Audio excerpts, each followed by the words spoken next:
All right, how are we doing today? Good, good. All right, we're going to move on. You'll notice that you have a substitute in class. I am not available to be in class in second hour today. So here's the information you need to have before you move on with solving a right triangle. So here's the notes we're going to take. Please follow along. Okay, to solve a triangle means to find all the side lengths and all the angle measures based on whatever you're given. Here's your hints. Triangles have 180 degrees of angle measures. So if it's a right triangle, the two acute angles add up to 90 degrees. So we can find angle measures that way. If I know one of the acute, I can subtract it from 90 to get the other acute angles. And we can use Pythagorean theorem or trig to find unknown sides. Sometimes you might use both. Right? So we're going to try and solve these triangles using the information we have. So in this triangle, FHG, we have two of the side lengths. We have the hypotenuse and one leg. We need to find the other leg. We can use Pythagorean theorem to do that. And so all we have to do is recognize this is the hypotenuse, so this is C. This is A or B. This is A or B, whichever one we don't use. I'm going to call this one B and this one A. So I'm going to say A squared plus 5 squared equals 13 squared, which simplifies to this. And then we simply subtract 25 from both sides, and we get that A squared equals 144. And the next step then is to take the square root of both sides. So we take the square root and we realize that A equals 12. So if I want to write it in, I can, but here's where you're recording your answer. HF, or FH, is equal to 12. Now we're going to find angle measures using these sides. Now I want to stick with using the given information as often as I can. All right, I don't want to use the information I found as an answer. If I ever had to round it, I might throw off my other answers by using that rounded value. So I always want to go back to the original information. So I'm going to use these two numbers to find one of the other angle measures. And the trick here is just to pick one. It doesn't matter which one you start with, just pick one of them. So I'm going to pick angle F as my reference angle. I'm going to find the measure of angle F first by using the inverse of the sine function. And here's why I know I have to use sine. Remember from SOHCAHTOA, here, let me slide that down where you can see it. SOHCAHTOA, if this is my reference angle, this leg that is 5 units long is the opposite leg from that reference angle F. So I'm either going to use SO or TOA. And this 13 unit length is the hypotenuse. So I'm using opposite and hypotenuse. That means I have to use sine. So I can go ahead and set this up that the sine of angle F is equal to that ratio 5 over 13. That means the inverse sine of 5 over 13 equals the measure of angle F. So when we put that in our calculator, we get that the inverse sine of 5 over 13 is approximately 23 degrees because we are told to round to the nearest degree. Alright, since we know that the measure of angle F is 23 degrees now, I can just subtract that from 90 to find the other acute angle measure. And 90 minus 23 for the measure of angle G is 67 degrees. And so usually there will be 3 pieces of information that is given to you, and you'll need to solve the triangle to find the other 3 pieces of information. Okay? One of the 3 that's always given to you is that it's a right angle. Okay, we have to know that first. So really there's only 2 other pieces of information that are going to be useful to us. So let's try 5b.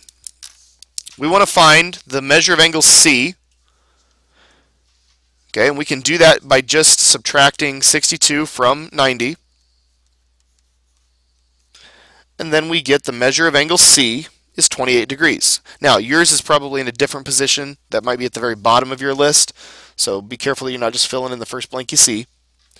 Okay, I think I've changed the order of this on my notes, but your notes should have the measure of angle C at the bottom. But that's 28 degrees by doing 90 minus 62. And now we can worry about the trigonometry to help find these 2 side lengths. Okay, we have to find AB and BC. Now, to find BC, if I'm using this 62 degree angle as my reference angle, to find BC, that's the opposite leg, and then the given side 10 is the hypotenuse. So if I'm using opposite and hypotenuse, I should set up a sine equation. So I can say the sine of 62 degrees equals that opposite leg. If I call it x, then it's x over 10 for opposite over hypotenuse. So to solve this, we multiply, cross multiply when you set it up as a proportion, but you get that x equals 10 times sine of 62. Okay, 10 times the sine of 62 when you enter it into your calculator is about 8.8 rounded to the nearest tenth, because we are supposed to round our segments to the nearest tenth. Now, to find AB, this other side, I could use Pythagorean theorem. Since I know this is 8.8, and I know this is 10, I could use a squared plus b squared equals c squared. But again, that requires using a rounded answer. I could get a more accurate answer if I go back to using trigonometry to find AB. Finding AB, I'm going to call that side y, since I already use x.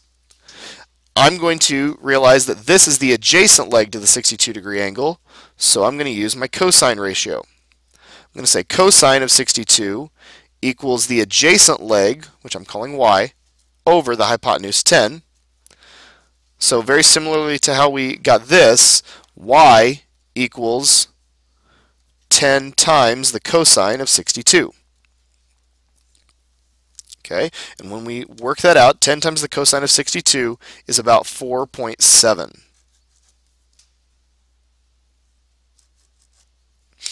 Okay, so this value is about 4.7. All right, I'm going to give you guys a little bit of time here to work out this 5C example on your own. Try and work through this one the same way we just worked the previous one. And you'll get some time, so we're going to pause the video. Hopefully the sub will do that now. All right, if you still need more time, ask the video to be paused. But these are the things we should be looking for. We should be finding measure of angle P, QR, and PR to finish solving this triangle. And these are the answers we should get. All right, to find the measure of angle P, all we had to do was take 90 minus 33, and we get 57 degrees. But then I want to go back to using this 33 degree angle in my trig ratios to find QR and PR. I'm going to call QR X and PR Y, and I'll find X first. So I set up this ratio first, and I know it has to be tangent because 16 is the opposite leg length from the 33 degree angle, and I'm looking for X, which is the adjacent leg. So I have to use tangent because of TOA from SOHCAHTOA. So if I say tangent of 33 equals 16 over x, set that up as a proportion and cross multiply, x times tangent of 33 equals 16. So QR, or x, is equal to 16 divided by tangent of 33 when we divide both sides by that value, which is approximately 24.6. And then for finding PR, or the value of y, we're going to use the opposite length of 16 from the 33 degree angle, but we're looking for the hypotenuse now. Since I'm using opposite to find hypotenuse, I'm going to use sine. So sine of 33 equals 16 over y, so I use my proportion again, and y would be 16 divided by sine of 33, which is about 29.4.